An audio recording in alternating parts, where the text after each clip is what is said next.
obviously, I'm excited. I'm excited about starting year 7. I'm thankful that I think when I took the job, I think they always remind I was the 5th coach in 11 years, I think. So, not good. But to be here year 7 is a blessing, and I'm very thankful for it, my staff and people around our program. I'm excited too. I got 2 kids now at Rutgers. This was I don't know if people know this, and I talk about it in recruiting.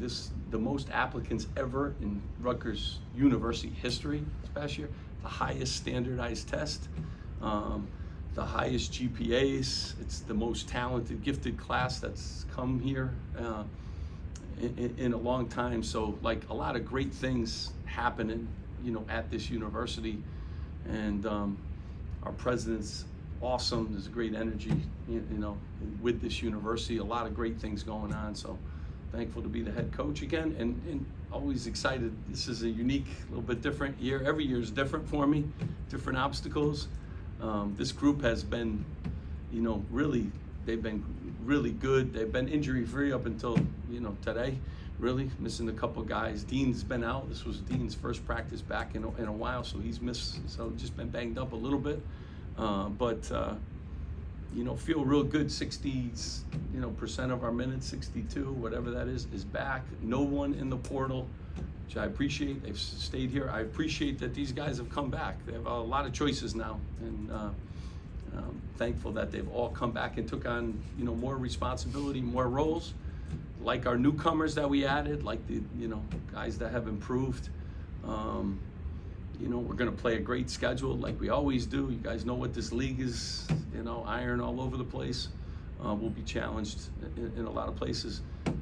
Excited today to hear the news too. Coach, Corso told me we have 3 games right now, three completely sold out. Yeah, 3 so games. Seton Hall, Michigan, Indiana. Indiana, and Seton Hall are sold out. And we expect every game to be sold out. There's not a lot of tickets left, for those other ones. And also wanted to just remind people that we're playing, Fairfield coming up.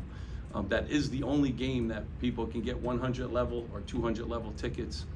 We're doing it for Eric LeGrand and his foundation, playing Fairfield. My longtime coach, Jay Young, does a great job there.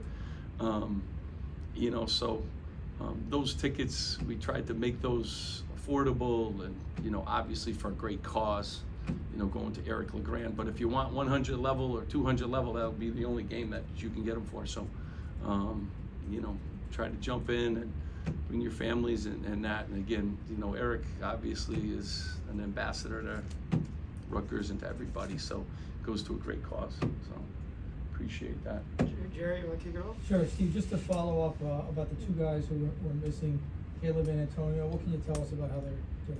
Yeah, I mean, our guy, I think like all of our guys just banged up. I think Antonio tweaked his ankle yesterday and Caleb tweaked his knee, so hopefully they're seeing doctors and they're doing rehab and all that stuff. So hopefully, we'll have them back soon, But all our guys have kind of, Jalen had, an issue with his knee. I think he's on the mend, so he's been back. He missed some times. Dean missed some days. So preseason's been long that way, but we really haven't had long stretches. A cut guy here, a guy there, so we've been blessed in that area, keep them healthy. That's always the most important part of the year. Sure. You mentioned a couple times this preseason that you've had no one in the portal. People talk about recruiting. How big of a part of recruiting is retention right now in the sport? Yeah, I mean, I was just happy guys all feel valued and have stayed. I think retention moving forward is going to be, really, really important. You'd like to take over programs and your freshmen become sophomores and your sophomores become juniors, juniors become seniors. That's how it's been. Now that's not the case at a lot of places, so I'm thankful that, that at our place, those guys all became a year older, and I think they learned lessons as freshmen. I think they fight through obstacles. They learn things as sophomores. I like our blend this year particularly. I like our blend of experience, and I like our blend of young and enthusiastic, newcomers, and the addition of Cam Spencer and Derek and Wolf, and you didn't see Antonio Chol today, but he's shooting the ball as well as anybody. So I like their blend of enthusiasm and their personalities going with our veteran guys that, you know, have been around a lot, know what the league is like, know what the wars of the conference are like. But that's going to be a hard thing moving forward, Jerry. You know, like it's just not the way it is anymore. And I'd like to keep it that way, though, here at Rutgers, if we can. Steve, you talked about Jersey Mike's Arena before. Is there any update on the renovations there? Yeah, I mean, there's been no talk of that. So, you know, I haven't had any conversations. You know, I think it's way down the road. You know, but like I said, not a lot, you know, has happened there. The great part of, I love Jersey Mike's just the way it is right now. I like how we fill it. I like how our students come out. It's become a really tough place to play, and that's changed a lot in 6 years. And this year will be no different. I know students are excited about, you know, the season.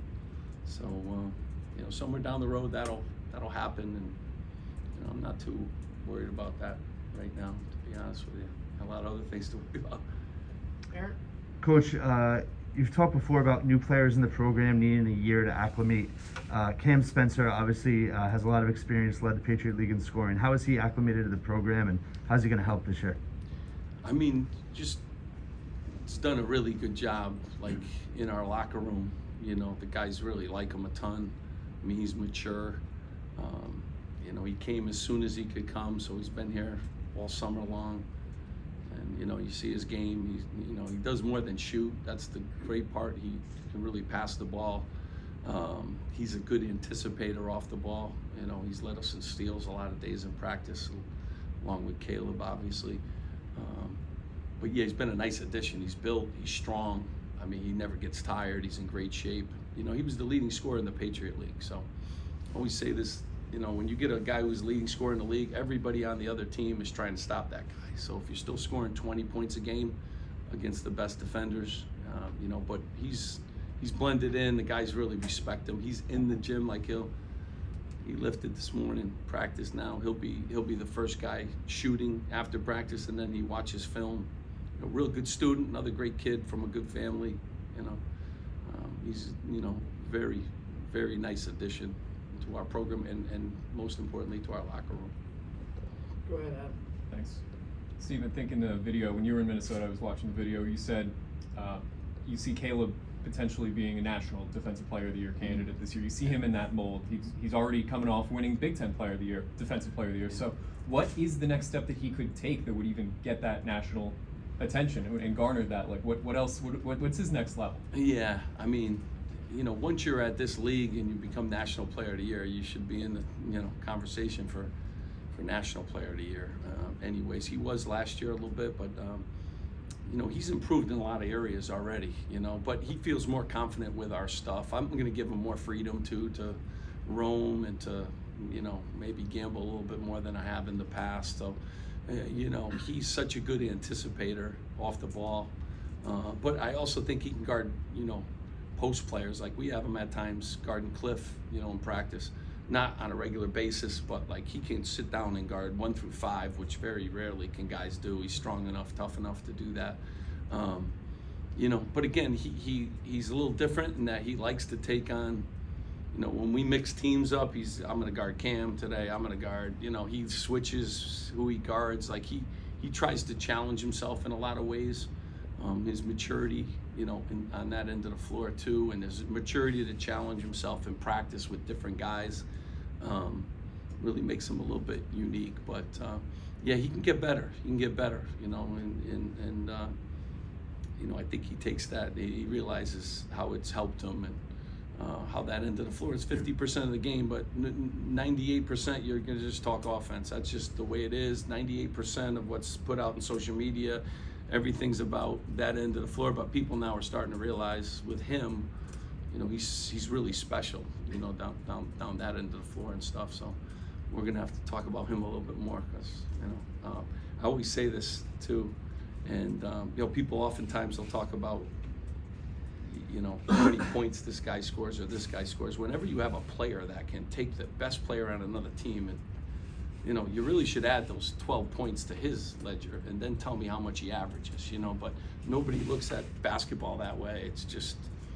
everyone, the guy that scores the most points, type of a deal. So, on the defensive end, if you can get, your team to be thinking about, this guy really, and I say the same thing about Paul, because Paul's got to score more. If you add Paul's assist to his points per game, like the guy's 20 points a game is like leading scorer in the country, but no one does that. They give him the credit for the assist, but they don't give him the credit for the points that, he actually created that wouldn't have come about if he didn't do what he did. So you got to look at basketball a little bit differently with guys like that. And, but I'm really excited about the progression that, Caleb's made, and thankful he came back because he had a lot of choices. He could have went a lot of places, and, happy to have him here and hope people enjoy him another year.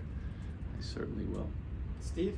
Steve, you've been quick to embrace expectations since you've been here. Is it exciting for you that you're at the point now where people who are buying these tickets expect you to be an NCAA tournament team when the season begins, that they come into a season just expecting that? That's what we expect anyways, but we've come a long way that way, Steve, and there's always, everyone doubts everyone, it's the great part about basketball. Let them doubt, I think we're good. In a league like this, you better be good. But I feel real confident we can compete. Thankful my staff came back. I think, Steve, that's a big part of this. Continuity is a good thing. Brandon Knight's excellent. Carl is on the road today recruiting, but he's excellent. TJ Thompson's excellent. Those guys are really good. But I think my players expect it. That's our goal. Our goal is to go back to back to back, which first time in school history. And if you throw the COVID year in, where obviously we won 20 games, you're really, 4 straight years, and we expect to do that. And I think there's that expectation around my staff. I think our fans, and I like that. I like the challenge. I think I took this job. I told you guys I like challenges. I like the challenge every year brings.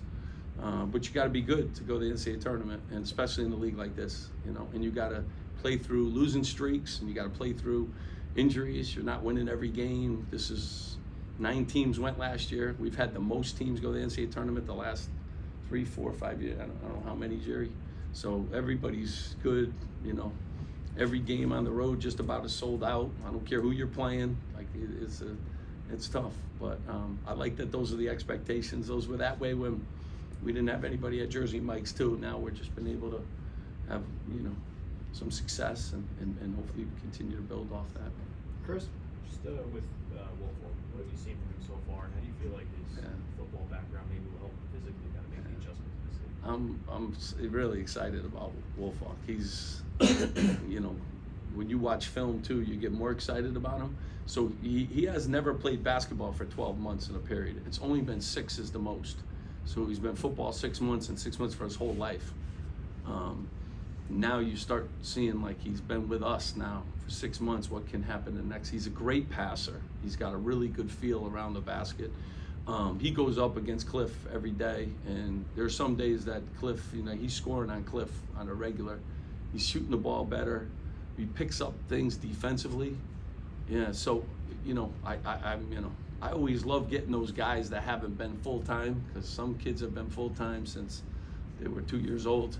Like the growth that a player like he could have, and he's got a great personality. Guys love him, so he's gonna really play, and he doesn't mind hitting you.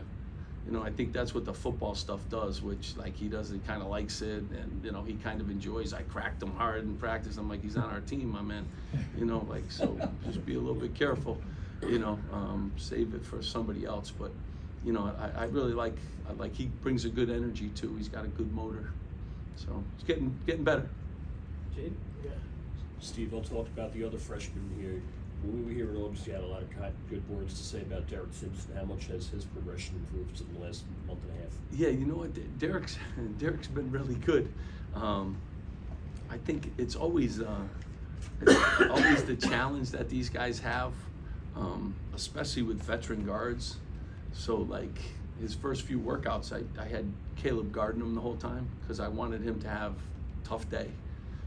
This is welcome to college. Like, this is what you're gonna have to face.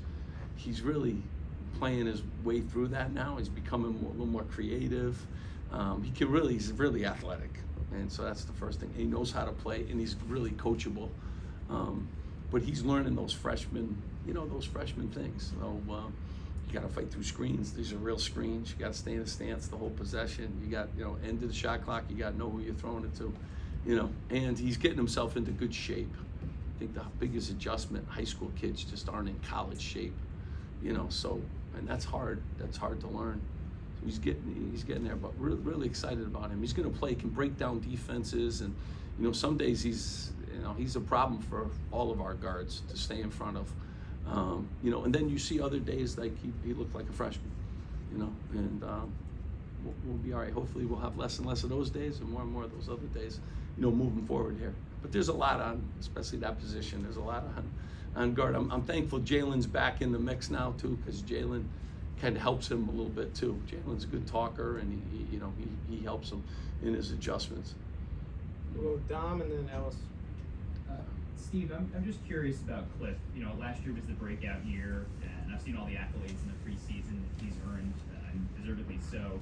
What do you do as the coach? What does he do as the player to sort of account for the added attention that he'll get this year? I think he deserves it, first of all. He's been as good a worker as we've had in the program. First of all, he's a Dean's List kid. He's just awesome, and he's great in the locker room. So telling people from whoever asks about him, that's the first thing that makes him kind of unique. His teammates love him. He just keeps getting better. You could see him on the court. He just thinks basketball a little bit differently now. He's really shooting the ball. He's made 3 threes in a practice. He's making more free throws. He's making better decisions out of the post, and he's so physically strong right now. He's in great shape. So he knows our screen coverages. We have 9 different screen coverages. His freshman year we did 2 with him, 2.5. Now we can do 9. And he can sit down and guard other positions. So he just really has improved. Now we got to get him the ball. That's on us, and that's on him too at times. He'll garner more attention now, as he should, but I think he's ready for it, and I think he's getting ready to have just a great year. We better enjoy him. Antonio Shaw, a late signing. What have you seen from his development in practice, and where do you see his role is on this team? Yeah, he's as good a shooter as we have. He's 6'9", he's long. He's his wingspan is 7'2". He's long. Excited about him because I'm always nervous about a freshman that didn't have summer. So he didn't have summer this summer. He was playing AAU, and so he just got here. So he's probably 6 weeks into it, 5 weeks, whatever it is. He's been really productive. Yeah, he's been really productive. He's coachable. He's a good passer. He shoots the ball with a real confidence. He can get his own shot off. Yeah, so he reminds me of, Quasi Yaboa. We had him a few years ago, and Quasi was a 5th-year senior by the time we got him, so he's a lot older, but he kind of plays like that and shoots the ball with tremendous confidence and got way more length. Still got to learn how to play, college defense, and that's usually the case with most of them, but offensively, he can play. Brian here and then Brian there. Coach, when you hear, I hope you've heard what Brad Underwood said about Cliff being, he's the best player in the league. When that compliment comes from another coach who's won at high levels and who's coached big men to high levels, when you hear that about your guy, how does that make you feel about what Cliff has done and what the coaching staff has done to develop him? Yeah, I didn't hear that, but Brad Underwood's an awesome coach and a really good guy, and has done an unbelievable job with his program. Yeah, it means Cliff gotten better. Cliff keeps improving. It's nice when other coaches talk about your players. They've earned that. And Cliff is unique. He's the first guy in the gym in the morning, and he's driven. He's driven, and it's nice. Those guys deserve. So not a lot of people. I actually think he's a little underrated. So it's nice to hear that. From another coach in our league. But all that means is he'll be the first guy in the scouting report, and that changes your life too. So it's not always great. It's always great. Everyone talking about, all right, now they're coming for you too. So you got to learn to make that adjustment too. And that's what our guys are going to have to make, because Ron was the guy that's why he's playing in the NBA. First guy on the report. Now someone else is gonna have to take that role. It's not an easy role sometimes. Right? Steve, you talked about maintaining your coaching staff. Brandon Morley had some interest from other teams in the offseason. You guys gave him a pretty sizable raise to keep him. Why was it important to keep Brandon Knight? No, I think they all deserve great raises. Carl was offered jobs. I mean, the great part of my staff is they've all been offered jobs. You know, whether it's been reported or not, they've all had opportunities to leave and go other places. You know, I love those guys. I want them to stay here forever, but I also want them to be in a position. The great part is they're in a position now where people look at our program like, you know, they can hire those guys. So that's a compliment to the hard work that our players have done to put them in you know, in those positions and stuff. So, you know, thankful, you know, that he came back, but you know, he's another guy, like he's gonna have opportunities. Carl is gonna have, I mean, TJ Thompson has been like lights out, as good as anybody. You know, and Steve Haynes been a head coach. I mean, my whole staff has, you know, had opportunities. Thankful to Pat Hobbs. I mean, I think his job's as hard as anybody's. Being an AD is a tough job. I think Pat does a great job. You know, with when those opportunities come up and being able to, you know, just try to keep guys. But Brandon's been special. I'm thankful that he's back. But Carl too, TJ, all those guys. You know, and Dave Van Dyke is important as any. You know, Rich keeping these guys healthy and all that. Randy, academically eligible.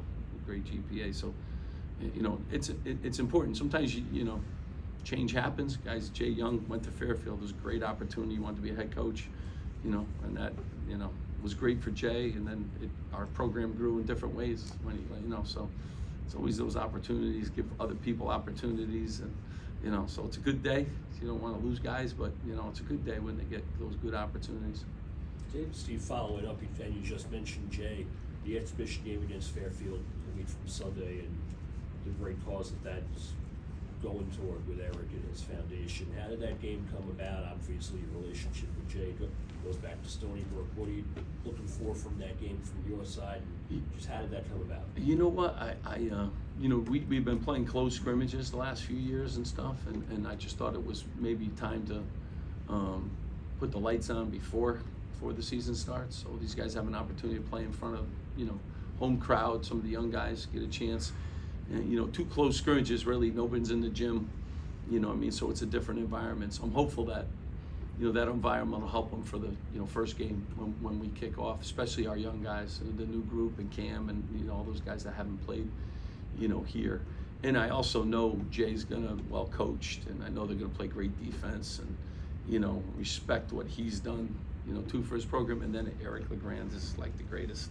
So like when you combine all that, I thought we could get a huge benefit out of, you know, playing in front of a, you know, crowd before the season starts, as opposed to what I've been doing the last, you know, few years. Dylan and then Jerry. I'm gonna take a few more after that. Coach, you've seen a lot of good defense from Mawat Mag the past couple of seasons. Today it looked like he was shooting the ball really well. What do you expect his role to be on the team this season? Yeah, huge role. Mawat's, you know, had a great preseason. He really has. He's been healthy, which is important. He's a high energy guy. You know, he started games for us too. He's been, you know, a really good player. I mean, Gio was out last year, you know, for the Purdue game, and Mawat started that game, and, you know, he's done a lot of, you know, really good things. But he can shoot it. He's posting up. He's high energy. He gets tip-ins. He's one of our leading offensive rebounders. He can guard multiple positions, you know, and I think Dean and he, you know, every day they went up against Ron Harper. Like that's a good thing. That's a good thing. And I think Dean's gonna have a great year too. And Oscar Palmquist can do some stuff too. Like you guys, he can really shoot the ball. He knows how to play. Plays at a nice pace. Andre Hyatt will get more opportunities too. But you know, all those guys are really important. And you know, they can play multiple positions, and they're gonna have more opportunities. But Mawat has, you know, really had a great off season. You know, going into the year too, I can move him around. He can play 4s, he can guard 3s, he can guard 2s, he can sit down and guard a point guard. So another guy that gives me tremendous, like, you know, versatility. And he's been here. He knows what the league is like. He's been here. He's not learning stuff for the first time, you know. So, you know, I appreciate, you know, that part of him. He's been in big games. He's made big plays for us, you know. Like, so I think about those things. Andre Hyatt against Indiana made the 2 biggest free throws of the season. Like, these guys have been, and now they'll have more opportunity, which I'm happy for them. They've worked for that. Jerry right here. Steve, following up about retention, are there characteristics you look for in recruiting that give you an idea that a player, will be loyal or will be easier to retain? I still try to recruit great kids, Jerry, from great families. You try to get a feel for the programs that they're from too. I think that's an indicator too sometimes. I would say this, I said this to NBA people many times. I said Ron Harper, one high school, one AAU program, one college. There's not guys like that anymore. He came here, he stayed. Paul Mulcahy, these guys, have stayed. So past is usually an indicator, sometimes of the future. But I also think it's an indication of how we treat our guys. The right way. But I think if you're up front with people from the beginning, and I tell these guys all the time, Caleb McConnell will tell you, when I sat down with Enos, I said, it's not gonna be easy. You're gonna have to work your tail off. You're gonna, this isn't Disney World, like college is tough. You gotta go to school, you gotta do, then when they come back and say, I told you, you're gonna have to do this, this, and that. You may not play as a freshman. You may play a lot. So I think when you have a good staff too that helps them, guide them through all the obstacles. They're already having obstacles. The first day that Antonio Cho lifted weights with Dave Van Dyke, the next day he couldn't lift his arms. So, but we already prepared him for that. You're gonna feel awful for about 3 weeks. You know what I mean? Just fight through it. And he couldn't lift it. I go, if I can't shoot, I can't. He went through it. Well, we had already told him that's how it's gonna be. Now he lifts weights every day. He's through those kind of things. So, I think when you can have those real conversations with people, and we have good people here surrounding our program. There's great people at Rutgers. Kind of explain to them, good people are going to help you through the tough times. And this isn't high school anymore. I think sometimes that helps too. But you got to have special people around them because there's a lot of opportunities now, and there's always someone in the rear telling them the grass is greener. And the grass is just different every place. But it's not always greener. So have those conversations with you guys. But I'm very thankful too. They got 1 year this year. That's what you're kind of. They got 1 year. Everyone stay on board at the end of the year. We'll talk, and there's always going to be some things that we need to improve on, some things that they need to improve on. But you get through the year, and just get to fight through the obstacles that every kid faces, And we've been fortunate, and thankful they all, again, the 1 of 5, 6 program is probably going to be none next year. Who knows? It's certainly not going to be no one in the portal. I can promise you that. So it's probably going to be more like 3,000 or something. That's what it keeps heading to. So that's what it is. If you were a free agent every year, you guys may be, someone's going to give you something here. You all may be losing your jobs too every year. Go somewhere different, right? So same thing now. These kids have a lot of choices. A few more here, Adam. Thanks. Steve, you mentioned Oscar a few minutes ago, and that's what I wanted to ask you about next.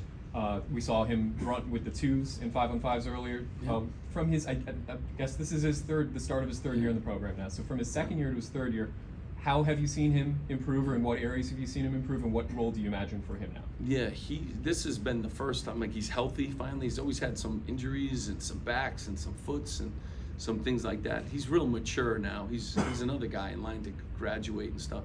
He kind of has a good feel. And he's the one guy, and I say this to my staff, whenever we played him, and we played him in a lot of different big games, sometimes you wouldn't play for a few, he was always productive. He would rebound, he would make a 3, so he's always been productive when we've put him in there. Now, he hasn't as many opportunities. We've had some, other guys, but, he can play, again, multiple positions. I have him on that black team because he gives that team direction. He's kind of like a little bit of a point, forward. He's a lefty, he can really shoot the ball. He's really good around the basket too. But he has the best feel for our program and what we're trying to do. He's in the right spots. He's a great box out guy, and that's become an important theme for us because I really think the last 2 years we have not been a good rebounding team. We have not been a good defensive team, and everyone tells me different. I'm just telling you, we haven't been, and I haven't been happy with that. He helps us in some defensive, areas. He lays wood on guys. He hits them when a shot goes up. He knows where to be, in our rotations. So like I keep telling him, just keep, be that singles hitter. Just keep like plugging away and keep, he's going to get opportunities. He'll get more this year too. He can guard, the 5 spot too a little bit if I want to go small with the position, So I really like him. And I think, he came mid-break one year. That was his redshirt year. Then COVID hit, and then, it's, I don't even know what year he is now. You don't even know what year anybody is, for that matter. But, he's got a few more years of eligibility, and I think he has a chance to, really be a nice piece of the puzzle here. All right, last two quick because we got the players downstairs. So Steve. Yeah, you guys need to talk to the players. This is not enough with me. Steve, as difficult as it was to take this program from where it was to being an NCAA tournament team, is it even harder for that next step to take a program that's in making the tournament too challenging to win the tournament? Is that a harder step? I mean, I think it's always, hard in that tournament.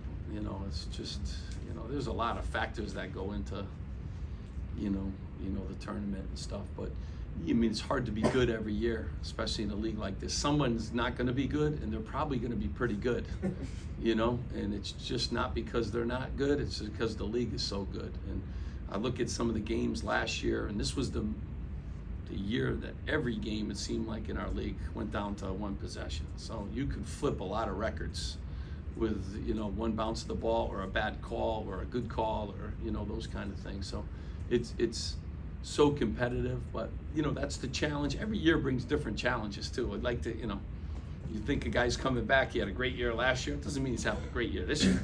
It doesn't mean a guy who had a bad year last year can't have a great year. It doesn't mean, so you got to figure out your team. This team has a different personality than you got to figure out that personality. You got to figure out, how the pieces fit in the locker room.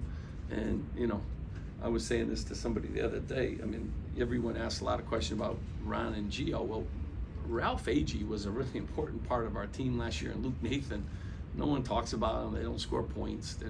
They were awesome. They were awesome in the locker room. They were awesome in how they talk to players. Like, those are really important pieces too that don't get anything. So it's hard to be good every year, and you got to have a lot of pieces fit well. You got to stay healthy.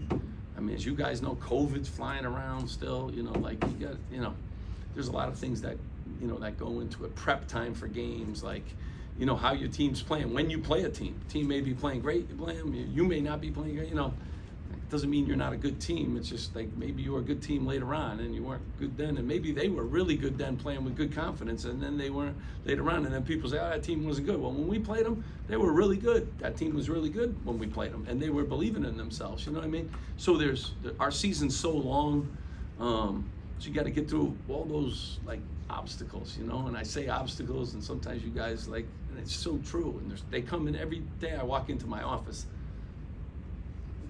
It's Caleb today.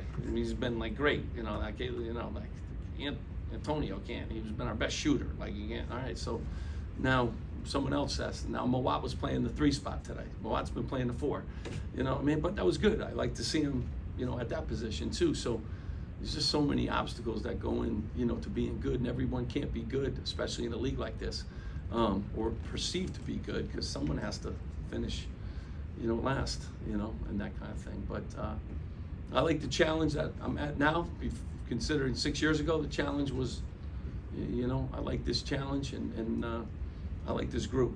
We'll see where it takes us. Quick on this last one. Coach Paul Mulcahy developed a lot throughout last season. First 5 assist man in 40 years for Rutgers. How about that? Also emotional player. How's he developed as a leader? How's he developed his game? And what role do you expect this year? Paul's always been a off the charts leader. Since he arrived on campus too, we've done nothing but win. And that wasn't the case. His kid, freshman year, because of COVID, he could be 4 straight years in NCAA tournament when he hadn't been for 30 years. Paul graduated about in 3 years. I mean, the kid's just awesome, and he does all the winning things. He's always been a good leader. Now he's the most vocal guy, too, for us. I think he has a little swagger and confidence. He can score in this league. He scored 30 points in games. He led the league in you know, assists, like you said. But he also is a rebounder. I mean, he makes, you know, unbelievable plays. He organizes our team. You know, he's really gotten better. He watches the most film. You know, he's been a good leader to our young guys. He just continues, you know, to grow. And I think physically too, he's grown. Like, I mean, guys usually shrink when they get to. I've never had a guy. I think he's like 6'8" now. He's really a big guard. I mean, as big as you can get at that position. So, I like that part of it too. I don't know what he's eating or whatever, but he's getting bigger and stuff. But you know, he just got a different confidence. He's been through a lot, you know. So you really trust those guys. They've played in every big game. He's made a ton of big plays for us and big shots. You know, he's obviously going to take on a bigger role this year, but he had a pretty big role the last few years too, and a huge role in us, you know, winning and playing basketball like with a little swagger. Awesome, guys. Thank you so much. The Guys, players thank you are, so much. I downstairs. appreciate you guys being here. Appreciate you listening to me. Have a great day. Go talk to the important guys.